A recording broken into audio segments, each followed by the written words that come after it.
Halo, selamat datang di channel Ruang Taktik. Di video kali ini kita akan analisis derby Madrileno.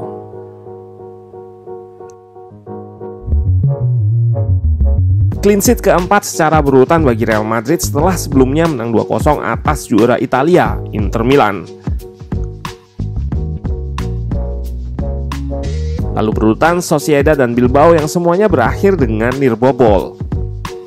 Memang terlalu dini jika menyebut pertahanan Real Madrid sudah kokoh. Namun 4 hasil ini patut diapresiasi. Bicara soal Ancelotti, memang bukanlah penemu sebuah taktik yang wah macam gegenpressing atau tiki-taka. Namun gameplaynya selalu jitu dan mampu mengoptimalkan pemain-pemainnya. Kali ini Simeone yang jadi korban di derby Madrileno. Bagaimana jalannya pertandingan dari sisi taktikal? Let's go, kita bahas sama-sama.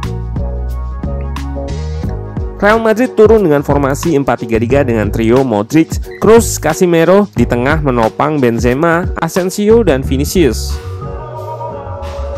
Sementara Atleti bermain dengan 4-4-2 menggunakan duet Griezmann dan Cunha di depan. Blok 4-4-2 ini akan bergeser mengikuti kemana serangan Madrid dilancarkan.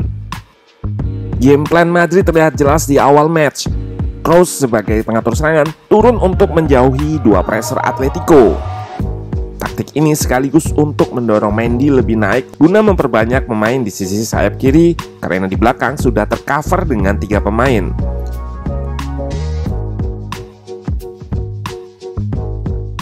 Secara jumlah 3 versus 2.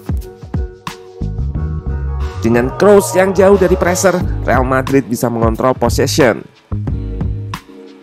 Kita lihat sampai ada pemain yang kesal lantaran nggak ada yang press Kroos. Karena jika di-press oleh pemain tengah, maka pemain di belakangnya akan lepas.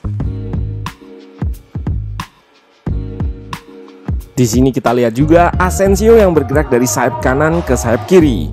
Benzema juga turun ke arah kiri. Taktik ini disebut asimetrik atau tidak simetris karena Real Madrid akan menumpuk pemainnya di satu sisi guna membongkar pertahanan dan atau memancing blok press Atleti ke sisi bola, lalu melakukan switch ke sisi yang lain.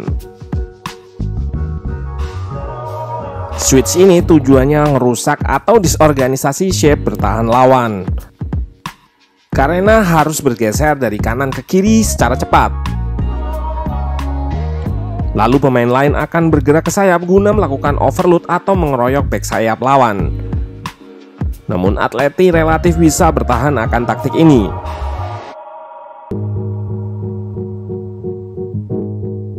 Kelemahan taktik asimetris ini adalah sering terlihatnya kotak penalti kosong.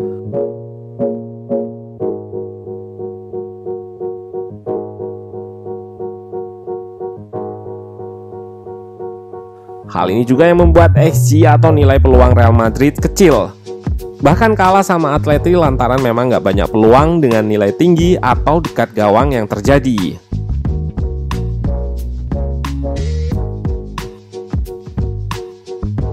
Paling mencolok dari taktik Ancelotti musim ini adalah serangan balik kilat atau quick transition. Dalam konferensi pers setelah pertandingan, pelatih berkebangsaan Italia ini menyebut kalau seluruh pemainnya sangat berkomitmen ketika bertahan. Yap, kunci dari serangan balik cepat adalah bertahan dengan baik dulu. Bagaimana bisa menyerang balik jika saat diserang sudah kebobolan? Ancelotti menggunakan shape bertahan yang variatif mulai dari 4-1-4-1 dengan Casemiro sebagai penjaga ruang antar lini dan bisa masuk ke dalam sebagai halfback.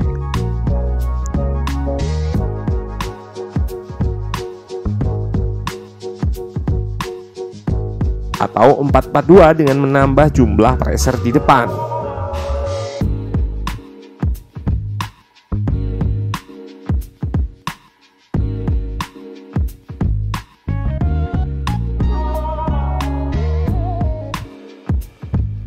Variasi ini yang bikin Ancelotti punya game plan yang banyak sesuai kebutuhan tim. Saat bermain low block, 4-1-4-1 lebih sering digunakan. Saat medium block, jumlah pressure ditambah dan sangat cair. seperti di gol pertama ini yang diinisiasi press dari Vini. Bola lalu diintercept Modric. Dari sini kita lihat tugas bertahan nggak diemban back saja, namun pemain depan dan tengah.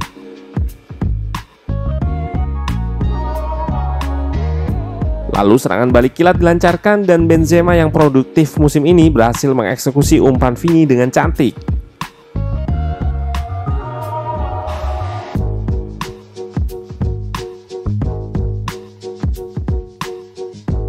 Ancelotti juga menyebutkan kalau di match ini nggak melakukan pressing dengan garis terlalu tinggi. Hal ini dikarenakan keunggulan cepat tadi, sehingga lebih sering terlihat bermain dengan medium block atau low block untuk mengambil kesempatan melakukan serangan balik.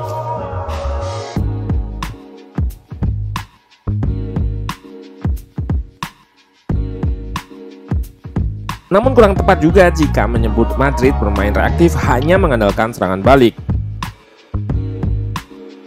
Nyatanya ball possession Madrid sangat tinggi, mencapai 61%. Hal ini menunjukkan Madrid cukup nyaman saat bangun serangan dan Atleti nggak mampu berbuat banyak dalam mengganggunya.